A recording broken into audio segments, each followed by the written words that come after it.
যে পুলিশের স্ত্রীরা তারা আজকে একটা প্রেস কনফারেন্স করে, আপনারা জানেন নিশ্চয়ই, সেই প্রেস কনফারেন্স করেছেন তারা শাসক দলের বয়ানে তাদেরকে কে কি কুকথা বলেছে সেই নিয়ে। সেখানে গিয়ে রিপাবলিক একটা অপরাধ করে ফেলেছে। রিপাবলিকের রিপোর্টার জিজ্ঞাসা করে ফেলেছে যে অনুব্রতকে নিয়ে আপনারা প্রেস কনফারেন্সটা কবে করবেন। ব্যাস, খেলা ঘুরে গেছে, খেলা ঘুরে গেছে। আমি অরিন্দমবাবুর কাছে এটারও রিয়াকশন নেব যে দেখুন মিথ্যাচার কোন কোন প্রান্তে কি রকম ভাবে হচ্ছে।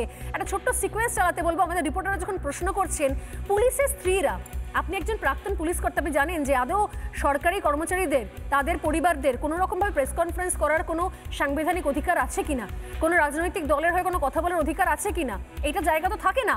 তারা প্রেস কনফারেন্স করছেন সরকারি বয়ান, আর সেখানে ভুলবশত তৃণমূল রিপাবলিক বাংলা জিজ্ঞাসা করে ফেলেছে যে অনুব্রত মণ্ডল নিয়ে আপনি প্রশ্ন করলেন না কেন।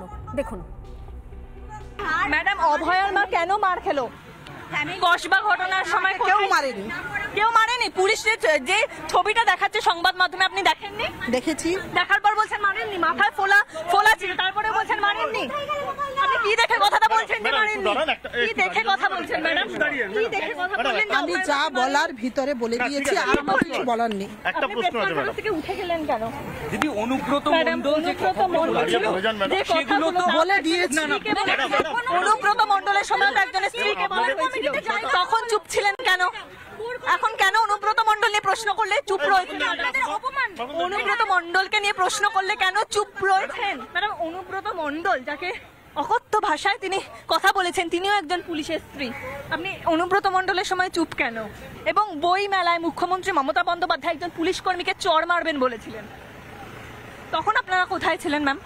আপনিও যেমন কারো স্ত্রী, উনিও তো অনুব্রত মণ্ডল যাকে বলেছিলেন তিনিও তো কারো স্ত্রী। থানায় ঢুকে সোনালী গুহ ওসির গালে চড় মেরেছিলেন, তখন আপনারা রাজপথে নেমেছিলেন, তখন আপনারা প্রেস কনফারেন্স করেছিলেন।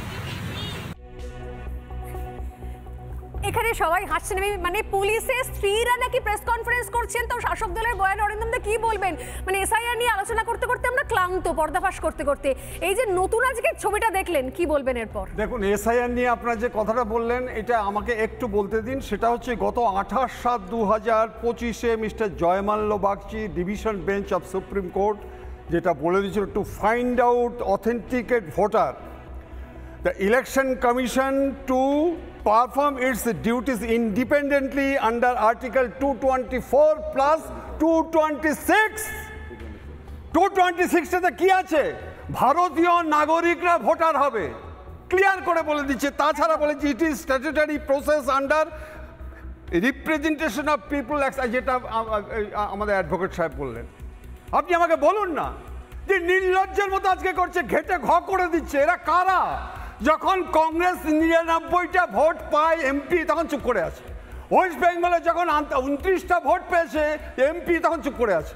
এখন যেহেতু ধরা পড়েছে, আচ্ছা আপনি আমাকে বললেন আজকে যে কথাটা বললেন, ম্যাডাম আপনি বলুন তো, আমি আপনাদের বলবো যে সাংবাদিক মেয়েটি কথাটা বলেছে তাকে আমি অনুরোধ করব অনুগ্রহ করে আজকে যারা নাকি আজকে ডেমনস্ট্রেশন দিয়ে কথাটা বলেছে, বুক ফেটে যাচ্ছে, তাদের পরিবার, তাদের আত্মীয় পরিজন, তাদের স্বামী, তাদের ছেলেরা কোন থানায় পোস্টিং আছে, কত বছর ধরে থানায় চাকরি করছে, তারা কোন অ্যাসোসিয়েশনের সাথে লিঙ্ক রয়েছে, আপনি এটা তাহলে এটা আপনি পুরো স্পষ্ট হয়ে যাবে এরা কারা।